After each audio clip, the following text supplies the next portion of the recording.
Bonjour mesdames et messieurs et bienvenue dans ce flash d'information. Le Premier ministre ivoirien Amadou Gon Coulibaly est rentré du Burkina Faso hier après-midi où il a rencontré son homologue burkinabé Paul Kabatieba en vue de préparer les prochaines rencontres du traité d'amitié et de coopération TAC qui existe entre les deux pays, la Côte d'Ivoire et le Burkina Faso. Il y a une signature de convention entre le ministère de l'Enseignement supérieur et la Fondation Afrique Entrepreneuriat et Développement. Et cette convention va permettre d'initier 10 000 étudiants ivoiriens aux techniques de l'entrepreneuriat. Patricia Omo-Etia. Le statut d'étudiant entrepreneur créé par le gouvernement ivoirien offre un cadre administratif et un programme pédagogique pour accompagner les étudiants en fin de cycle. Cette volonté politique pour booster l'entrepreneuriat étudiant s'est concrétisée par la signature de conventions de partenariat entre le ministère de l'Enseignement supérieur et de la Recherche scientifique et la Fondation africaine pour l'entrepreneuriat et le développement. Désormais, on forme d'abord des entrepreneurs. On ne forme plus des gens qui vont passer leur temps à écrire « j'ai l'honneur ». Notre formation est une formation de changement de mentalité.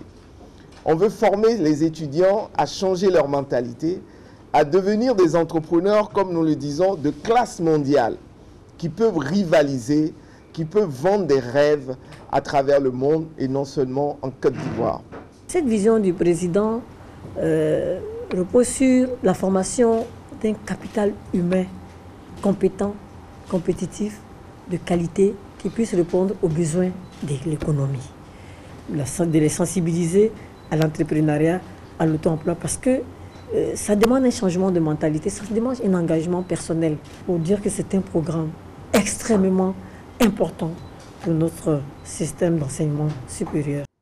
Les universités publiques de Côte d'Ivoire ont participé à cette convention pour s'engager et soutenir les étudiants dans la création d'entreprises.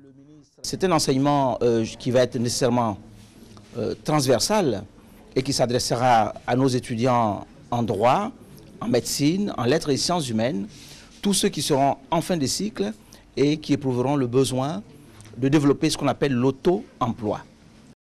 Avec la réforme licence master doctorat, les universités publiques de notre pays se sont engagées à aller plus loin en s'orientant vers l'auto-emploi.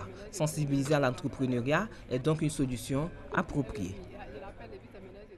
Les douanes ivoiriennes ont été désignées meilleure administration publique panafricaine lors de la 55e session du CAFRAD au Maroc, un prix qui confirme la bonne gestion de ce secteur essentiel de l'économie ivoirienne.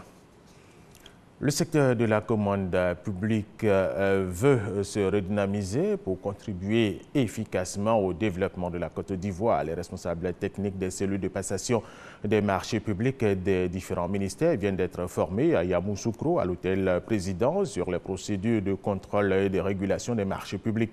La formation a été assurée par l'Autorité nationale des régulations des marchés publics ANRNP avec son président Coulibaly Chinon Karna, la direction des marchés publics avec son premier responsable François Youl Sanson et la commission administrative de conciliation avec sa présidente Madame Da Kouyaté Ursuline.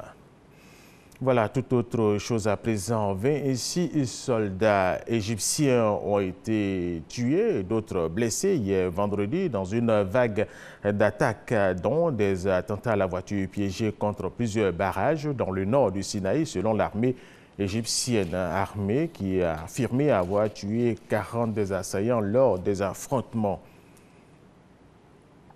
Le G20 compte condamner le protectionnisme, mais reconnaître en même temps au pays le droit de se défendre commercialement en cas de pratiques illégitimes.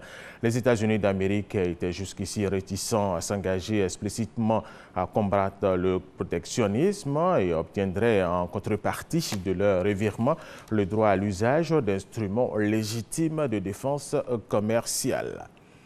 Et justement, en marge du sommet du G20, le président américain Donald Trump a rencontré son homologue russe Vladimir Poutine. Le président américain a qualifié de formidable cette première rencontre qui porte déjà ses fruits. Russes et Américains sont convenus hier vendredi d'un cessez-le-feu à partir de demain dimanche à 12 h de Damas, 9 GMT, dans le sud-ouest de la Syrie. Information donnée par le chef de la diplomatie russe, Sergei Lavrov. Voilà, c'est la fin de ce flash d'information. Merci de l'avoir suivi. Je vous retrouve à 13 h.